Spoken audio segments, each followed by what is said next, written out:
All right. Well, if not now, then when? That's all I'm going to say about the 11. You got to figure it out at some point. Well, the fourth place in the championship four was up for grabs most of the day at Martinsville, and we really didn't have any idea who it was going to be, but it was looking like it was going to be one of the two teammates from Joe Gibbs Racing. It ends up being the 19 of Martin Truex Jr. He's been in this position before. He's gone after a championship, won one of those.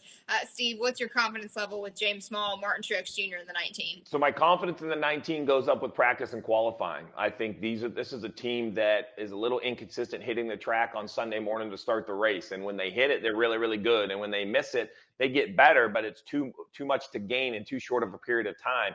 When you look at the Phoenix race, it's relatively short when you look at the span of Cup races over the season. So I really think that practice and qualifying help this 19 car.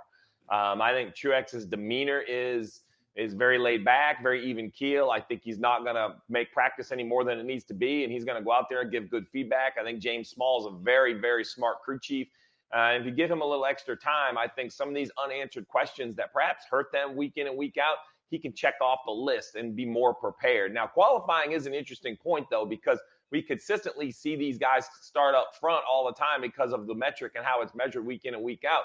The question is now, who will make a mistake in qualifying? I don't think it's going to be an advantage to start in the top five, but if you have a bad qualifying lap, put yourself behind, it could be a little more interesting, even though Chase proved us wrong and won it from last year.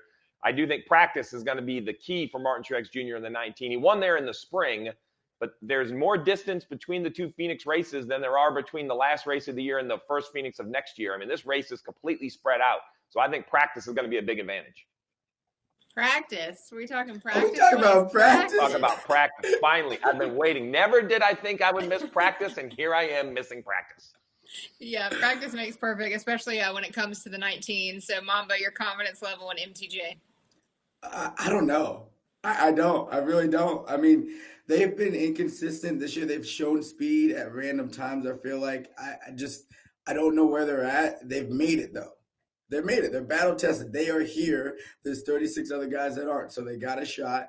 And honestly, I think they're the ones that have nothing to lose because I think they're the last. They are the last team in the championship. So I think that they can just go out there and throw the kitchen sink at it, and it's really theirs to win. I don't think it's theirs to lose. It's theirs to win. They can try some different stuff and maybe get off pit strategy. The practice thing, though, is an interesting situation because if someone has an issue in practice, if you wad up your primary car, that's going to be tough. Like we're not used to having two cars there and two really good cars there. So I'm interested to see if everyone can get through practice and qualifying without any issues in the 19. I don't know.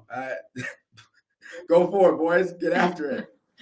Mamba, I'm tossing this follow-up back to you. These are the four that will compete on Sunday. Is there anybody that you're looking at that was a possible leave-out of the championship four? Who should have been in there? Man, look, today it's a somber day.